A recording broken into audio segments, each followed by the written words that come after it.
Olá pessoal, tudo bem? Para quem não me conhece, meu nome é Camila e hoje a gente vai falar de sussurros. Se a obra que está acontecendo aqui do lado deixar, porque tá muito barulho, quando ficar um barulho muito alto, tento dar uma paradinha aqui para não ficar muito ruim para vocês, tá?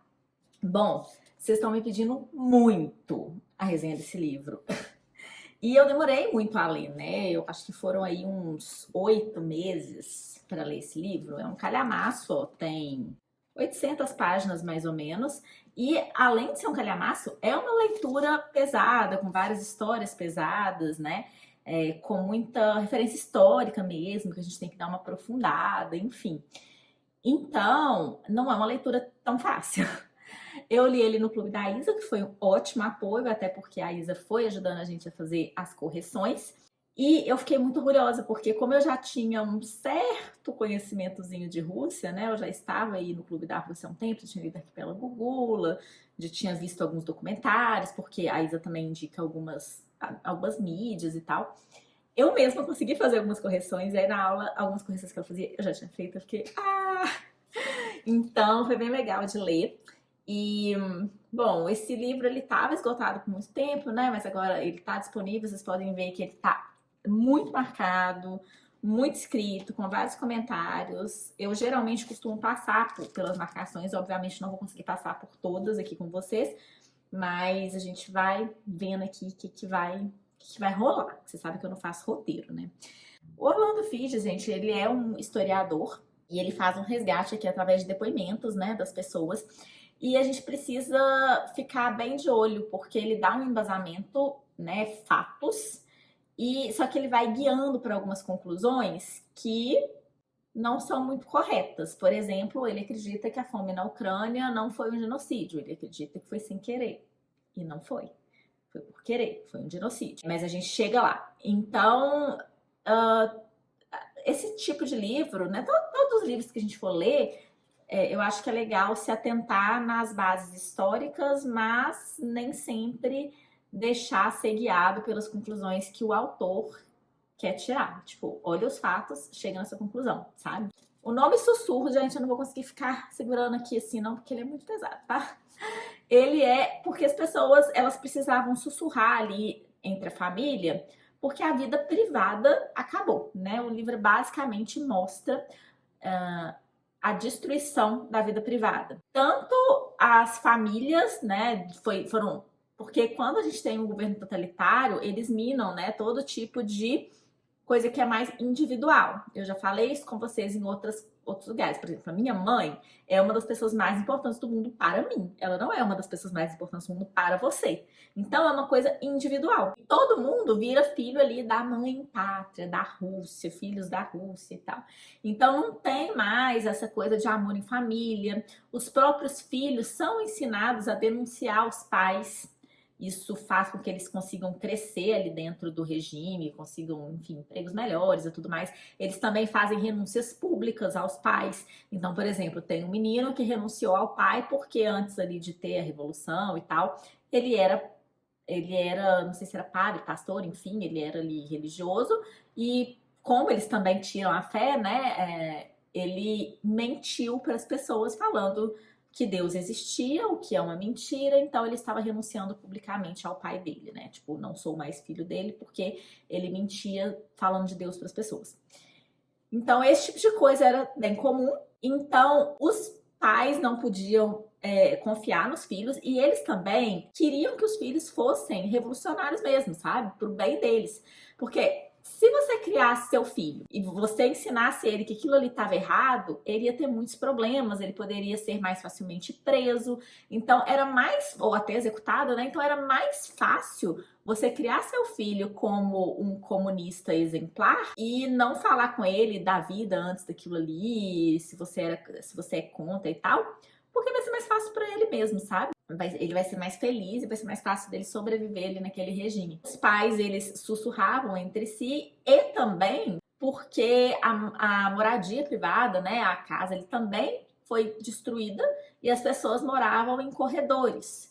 Então, às vezes tinha duas famílias morando num quarto, uma família morando literalmente num corredor, outra família morando na sala, entendeu? Então era assim, um banheiro para 10 famílias. Então as pessoas também precisavam sussurrar para outras famílias não ouvirem o que você estava falando. E diferente de lugares pobres, que às vezes as famílias precisam dividir também, né, e tal, existia, porque quando, né, hoje em dia, sei lá, tem uma família muito pobre, que às vezes divide com outra, eles se ajudam e tal. Lá não. Lá era muito incentivado fazer as denúncias. Inclusive, muitas pessoas denunciavam as outras também, porque aí ela ia ficar com mais espaço na casa, né? Então ia tirar uma família ali daquele espaço. Tudo tinha que ser segredo, tudo tinha que ser sussurrado, e daí que vem o nome Sussurros. Como eu disse, antes de ler Sussurros, eu li Arquipélago Gulag, que foi o primeiro livro que eu li no Clube da Rússia, e eu achei que os dois se complementam muito bem. Porque no Arquipélago a gente vê sobre especificamente os gulags, né? Então as pessoas que foram presas nos gulags. E aqui a gente vê as pessoas que ficaram na Rússia. Mostra, claro, algumas, né, chegando a serem presas, mas não mostra a vida delas depois que elas foram presas, exatamente o que elas sofreram no gulag. Tem algumas coisas, por exemplo, a mãe de uma das testemunhas aqui, ela voltou do Gulag muito diferente, então tem essa parte, né, tipo, como que as pessoas voltaram do Gulag, o que era também bem pesado, porque você imagina você voltar e dar de cara com seu vizinho que te denunciou, entendeu? Então era um clima pesado, mas enfim, essa mãe voltou muito diferente, não tão amorosa, não tão carinhosa. Óbvio, né, gente, as pessoas passam por coisas no Gulag, que a gente pode ver naquela Gulag, bizarras, assim, vocês podem ver também nos contos de Colimar, sobre as torturas e tudo mais. E quando a mãe dela faleceu, até os órgãos dela tinham saído do lugar, de tanto que ela apanhou, de tanto que ela sofreu torturas lá no Gulag. Então, a pessoa ali, o médico, né, falou que nunca viu alguém tão destruída e comentou sobre os órgãos terem saído do lugar. Então, a gente tem alguns vislumbres, mas não é tão focado ali no Gulag. Então, eu acho que um complementa muito bem o outro. As pessoas também renunciavam aos pais e precisavam esconder e ter segredos quando eles tinham passado Gulag, não confundir com Gulag. Os Gulags eram os grandes proprietários. Vou falar bem entre aspas, porque eles, né, queriam extinguir ali as propriedades privadas, enfim, todo mundo morar ali de forma comunitária, até para poder minar, como eu falei, toda a individualidade das pessoas. E eles começaram, então, a tirar as pessoas das terras que elas tinham. Só que tem um detalhe, eles tiraram, inclusive, as pessoas, por exemplo, na Ucrânia, lá tem um solo muito fértil e tudo mais. Ao tirar os kulaks das fazendas, por exemplo, eles que sabiam trabalhar com a terra. Então, as novas pessoas que foram para a fazenda não sabiam fazer isso. Então, era óbvio que não ia mais ter o mesmo rendimento ali de grãos, etc, né? Então, foi aí que começou o genocídio, tirando as pessoas que sabiam trabalhar com a terra, deixando pessoas que não iam saber cultivar aquela terra. E eu falei grandes proprietários entre aspas, gente, porque assim, o Stalin, ele precisava de mão de obra gratuita, né? Porque ele tinha uma megomania, assim, de construções enormes, tem canal do Mar Branco que não passa nada lá, só mesmo matou várias pessoas, as pessoas morriam congeladas e simplesmente tem gente enterrada ali. E Arquipélago Gulag fala muito isso, né? Porque, como eu falei, lá é bem focado nessa parte dos campos, né? De trabalho forçado e tal. Então, assim, ele tinha muito. A Rússia, ela é muito grande, tem muita gente. Então era aquela coisa, tipo assim, morreu 10 mil pessoas ali fazendo a obra X no canal do Mar Branco, a gente prende mais 20 mil. Por quê? Porque tem uma vaca, então é um grande proprietário, sabe? Porque o vizinho viu que a pessoa estava ali lendo o jornal, ela colocou o jornal do lado, foi tomar seu café e tal, e a hora que foi descansar o café caiu bem no rosto do Stalin. Pronto, vai pro Gulag, entendeu? Então, esse tipo de coisa fazia. Gente, eu tô rindo, mas é de verdade, tá? Esse tipo de coisa fazia as pessoas irem presas. Porque ele qualquer coisa mesmo, levava as pessoas para prisão. Inclusive, as pessoas que foram combater na guerra e que voltaram, né, da guerra, elas foram presas também. Então, você imagina, os heróis de guerra que deveriam ser tratados como heróis, né? Uma pessoa que nasceu comunista, batalhou na guerra, batalhou pela Rússia, volta e é presa por 2 motivos, né? O motivo que eles alegavam é que se eles voltaram vivos ali de de alguma coisa com a Alemanha e tal. Com certeza ele, na verdade, era um espião. Mas o motivo, né, que a gente fala mais assim, é que eles, quando eles vão para a guerra, eles veem aí o mundo no Ocidente, o mundo fora do comunismo, e eles veem que mesmo os mais pobres, cidades bombardeadas e destruídas pela guerra, eles vivem melhor do que uma pessoa considerada bem de vida na Rússia, entendeu? Tem mais comida, não tá passando fome, não tá literalmente caindo morto, assim, porque tinha corpos na Rússia, andava, tinha gente morta que morreu de fome.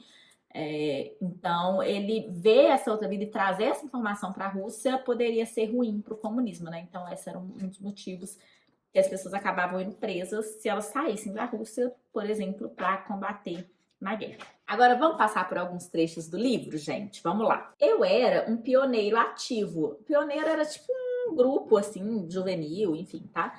De comunistas. Por meio dos pioneiros, aprendi a amar a minha escola e o meu país, mais do que a minha própria família. Olha que saudável, né? Ótimo, realmente. Assim. E aqui tem uma parte bem legal que fala, né, que os expurgos começaram muito antes de Stalin subir ao poder.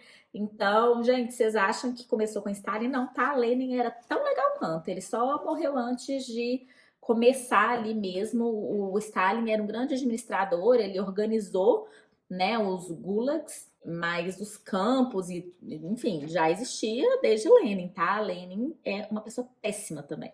Sei que tem muita gente que gosta do Lenin, indico a estudar um pouquinho mais. A campanha contra os gulags significou apenas o afastamento das fazendas coletivas de todos os melhores e mais esforçados trabalhadores de terra.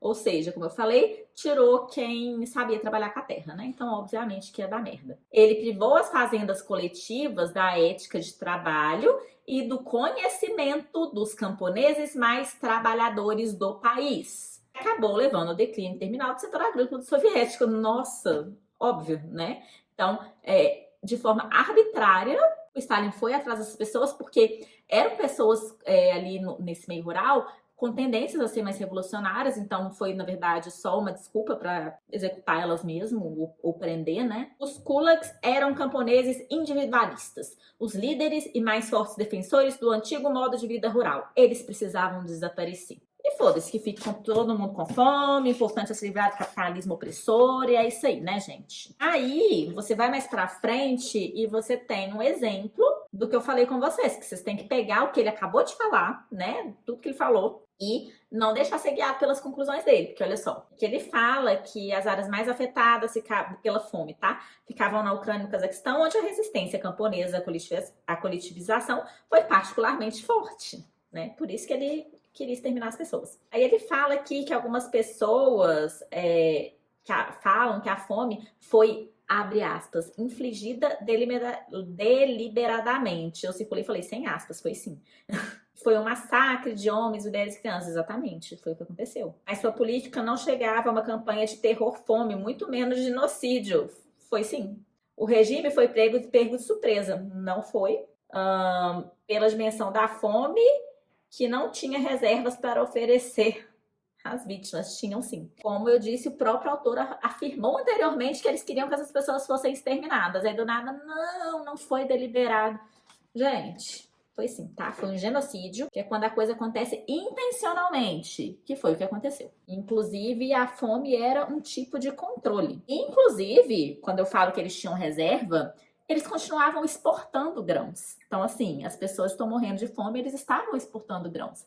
A reserva para o Exército Vermelho estava lá. E o Stalin não permitiu ajuda externa, né? Quando acontecem essas coisas de fome e tal, geralmente as pessoas ali de fora ajudam, ele não permitiu ajuda externa, ele queria que todo mundo morresse de fome, sim, foi genocídio, tá bom? Próximo. E aqui a gente tem um trecho de um diário. Essa coisa de todo mundo ser igual e não ter individualidade vai incomodar todo mundo, gente. Inclusive, quem teoricamente também é comunista. Quem é mais fiel, porque uma hora vai incomodar você não poder emitir uma opinião sua, ser você mesmo. Você tem que só ir de acordo com a manada, porque senão você é preso e executado. Meu segredo diário, o segredo dentro de mim. Eles não me permitem tornar-me uma pessoa com caráter independente. Não posso me revelar aberta nem abruptamente com qualquer pensamento livre. Em vez disso, preciso fazer apenas o que todos ou os outros dizem. Preciso caminhar sobre uma superfície irregular, pelo caminho de menor resistência. Isso é muito ruim. Sem me dar conta, estou adquirindo o caráter de um bajulador vil, de um cão astuto, suave, covarde e sempre cedendo. Isso era pessoas que são comunistas, tá? Então, por isso que eu falo que quando as pessoas aplaudem porque outras que têm opinião contrária a ela não estão tendo liberdade de expressão, quando você tá tirando a liberdade de expressão, uma hora vai chegar em você. E eu sempre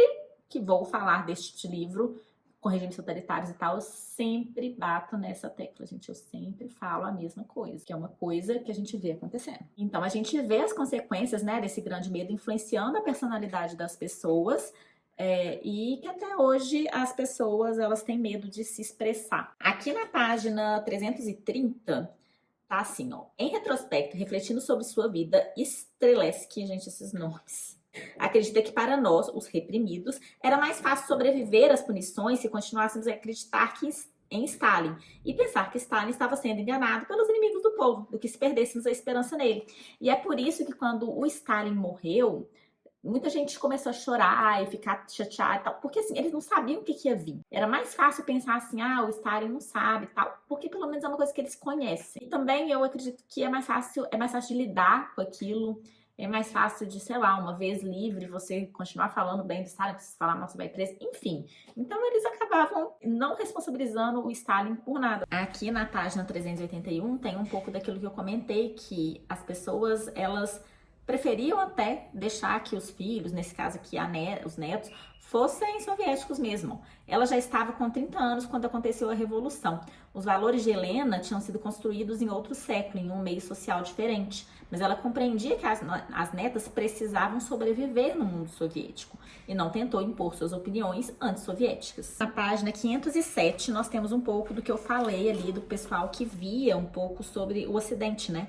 O contraste entre a qualidade de vida na Europa e a nossa na União Soviética foi um choque emocional e físico que mudou a visão de milhões de soldados. Não havia propaganda que os pudesse convencer a desconsiderar as provas que viram com os próprios olhos. E aqui, na página 521, fala assim, ó. Era terrível. Até hoje não consigo entender. Por que ela tinha tanto medo de falar? Acho que não queria depositar um fardo em mim. Queria que eu fosse feliz e não que sentisse amargura em relação à União Soviética. Ela sabia que tudo que havia sido feito à nossa família fora injusto, mas não queria que eu pensasse dessa maneira. E aí a gente percebe que as consequências vão bem além da prisão, né? Que deixa marcas que não são facilmente apagadas. Então, assim, famílias destruídas, medo de comunicação, de falar mesmo, são coisas que muitas vezes nunca são superadas. Vem uma parte ótima, gente. Página 540. A propaganda soviética, os filmes e a ficção evocam uma imagem da felicidade pessoal e material que estaria disponível para aqueles que estudassem bastante e trabalhassem com afinco. Uma recompensa divina do esforço e da lealdade. A expansão do sistema de educação superior foi a chave para a criação dessa classe média. Ué, eles não queriam extinção de classe? Mas, assim, quando eles começam, o Stalin ele ficou meio megalomaníaco. Então, a gente tem meio que um retorno, assim, sabe? Tipo, e aí ele começa a incentivar esses estudos, essa parte de recompensa por trabalhar com afinco. Ué, isso não é exatamente o que os Estados Unidos falam, gente, do sonho americano? Ué, tá bem esquisito isso aqui, né? É porque é tudo de acordo com a conveniência, é assim que funciona. Aí, porque assim, né, uma hora tinha que acontecer, graças a Deus, na página 593, o Stalin morre. Ele estava começando a querer fazer aí os campos de extermínios para judeus, ele era extremamente antissemita. Existiam os médicos que eram judeus e ele achava que existia um complô dos médicos judeus contra eles e, veja bem, né, ele foi exterminando todos e aí tem aqui, ó, conspiração dos médicos, complô dos médicos, na página 592. A campanha antijudaica alcançou o clímax por volta dessa época. O episódio final foi a absurda conspiração dos médicos. Centenas de médicos e funcionários da MGB foram presos e torturados para fazerem confissões enquanto Stalin forjava uma imensa conspiração internacional que ligava judeus soviéticos na profissão médica à organização do Partido de Leningrado, a MGB, ao Exército Vermelho, a Israel e aos Estados Unidos. Então teve uma tortura em massa, basicamente, tá? E quando Stalin sofreu um derrame, ficou inconsciente por 5 dias, ele poderia ter sido salvo se os médicos houvessem sido chamados no primeiro dia. Mas em meio ao pânico da conspiração dos médicos, ninguém em seu círculo íntimo ousou tomar a iniciativa. É uma ironia apropriada o fato de sua morte, de que sua morte foi apressada pela sua própria política. Também acho, achei incrível. Tomara que tenha sofrido bastante. E aí a gente tem aqui, ó, Stalin foi um ponto de referência moral. Sua dor era uma reação natural à desorientação e sentimento que sentiram com sua morte, quase independente de suas experiências durante o seu reinado. Algumas vítimas do terror chegaram a sentir verdadeiro pesar pela morte de Stalin. Teria sido melhor se houvesse morrido ao invés dele. Estava preparado para dar sua vida para salvar Stalin, lá. Gente, tipo assim, a pessoa que tá falando aqui, ela sofreu horrores na mão do regime, tá? As pessoas tinham medo das coisas depois da morte de Stalin, ninguém sabia o que ia acontecer, de ficar ainda pior. As pessoas temiam que Beria assumisse seu poder. O sistema do Gulag estava associado ao Beria, não a Stalin, que muita gente achava que nunca tinha sabido a verdade sobre os campos de trabalho. Ai, que beleza. Não que o Beria era um amorzinho, mas né? Todos estavam chorando. O povo associava Stalin às nossas vitórias de guerra, à baixa de preços e ao fim do racionamento. Todos achavam que a vida estava melhorando aos poucos e tinham medo que agora fosse ficar pior. Quando Stalin morreu, não sabíamos o que iria acontecer. O povo estava com medo. Gente, lavagem cerebral pesadíssima. Pesadíssima, culto ao líder, bizarro, tá? Aqui tem uma parte, que é uma coisa que eu já comentei algumas vezes também. Agora os que foram presos retornarão. Os 2 russos olharão para um para o outro nos olhos. Aquele que enviou essa pessoa para os campos de trabalho e o que voltou. Falei lá no começo para vocês, né? O clima que ficou. E é isso, gente, porque assim, os próprios comunistas foram quem mais matou comunista. Olha que beleza. Então, por exemplo, as pessoas viram e falam que o nazismo não é de esquerda. O povo associa, por exemplo, o nazismo à direita, né? Falando que ele não pode ser de esquerda porque ele perseguia comunista. Não faz sentido nenhum. Os comunistas matavam comunistas. Então, assim, uma coisa não tem nada a ver com a outra, tá? Os pensamentos ali do nazismo são bem mais de esquerda. Inclusive, o ódio aos judeus é justamente o que ele falava lá, né? Era a questão do capitalismo, que os judeus estavam tirando tudo ali da Alemanha, blá, porque eles eram capitalistas individualistas. Então, né? Bem mais esquerda, como a gente pode ver. Mas não vou entrar muito nesse assunto, porque não é o assunto do vídeo. Já vou ser cancelada o suficiente. Aqui no finalzinho, gente, na página 678 já, ó, fala sobre a supressão de lembranças traumáticas. Tem sido amplamente reconhecida como autodefesa psíquica das vítimas de repressão. E, inclusive, na 681, fala assim: acuadas e silenciadas, a maioria das vítimas de Stalin suprimiu com estoicismo as emoções e lembranças traumáticas. O ser humano sobrevive pela capacidade de esquecer. Bem pesado. E eu queria falar sobre, aqui tá falando, né, sobre Um Dia na Vida de Ivan Denisovich, do Solzhenitsyn, que eu quero muito ler, mas esse livro a gente não acha pra comprar fácil, né, o mesmo escritor do Arquipélago Gulag. Eu falei muito do Arquipélago Gulag aqui, né, e quando eu li Arquipélago Gulag eu não fazia resenha, gente, eu preciso reler e fazer uma resenha, né. Mas você pode clicar aqui e ver um vídeo que eu comento sobre 1984, faço algumas relações com a história real ali do Arquipélago Gulag, então vocês podem ter uma noção. E aí, com isso, eu queria dizer dessa importância dessas publicações para ter um entendimento do que aconteceu. Porque ali, na hora que estava acontecendo, eu acho que as pessoas só queriam sobreviver. Eu acho que era difícil parar e ver o que realmente aconteceu. Quando o Arquipélago Gulag foi publicado, muita gente achava que era ficção, que aquilo ali não tinha acontecido, né? Então, começou a não ter como negar as coisas horrorosas que aconteceram. Aí teve o discurso secreto que não foi nada secreto. Aí depois, mais pra frente, a Annie Applebaum, ela fez o livro Gulag, que ela teve acesso, né, com a abertura ali dos documentos e tal, apesar que tem muitas vítimas que a gente nunca vai saber, mas viu que tudo que o Solzhenitsyn falava estava bem próximo da realidade, porque o Solzhenitsyn, ele fez a parte ali de números mesmo, não tinha como ele saber ali na época, né? Ele conta ali os relatos e tal, mas ele acertou bastante. Eu acho que passei aqui por alguns pontos do livro para vocês pegarem o raciocínio geral. Tem muitos depoimentos, muitos casos aqui, Não foi um livro que eu dei nota 10, porque como vocês viram, tem algumas coisas ali que o autor fala que pra mim não faz sentido. Tem hora também que eu acho que começa a ficar um pouco repetitivo, né? Também um livro desse tamanho, com vários depoimentos, às vezes muito... Às vezes, sei lá, achava que não precisava, sabe? Tem aqui, tá, uma linha de raciocínio, de depoimentos, tem uma pessoa aqui principal que a história gira ao redor dela, uma pessoa ali que fazia poemas e tal, e que contribuiu muito para a propaganda do regime, conta bastante ali sobre ela, mas eu acho que você precisa ler e ver esses depoimentos mais pesados e sentir esse impacto lendo. Então, com esse vídeo aqui, eu queria mesmo só fazer um apanhado geral da ideia de Sussurros, mas eu acho que você precisa ler e sentir esse impacto, sabe? Claro que falei ali mais ou menos de uma coisa ou outra, mas nada vai substituir a leitura disso aqui, mesmo que demore, mesmo que você, né, vá lendo bem aos pouquinhos, demorei mais de ano para ler, se for o caso, mas leia. Juntamente com o Arquipélago Gula, eu acho que são livros bastante necessários, que se complementam muito bem para ter esse entendimento do que aconteceu, tá bom? É isso. Se vocês gostaram desse vídeo, clica no gostei, se inscreva no canal. Um beijo e até o próximo. Tchau!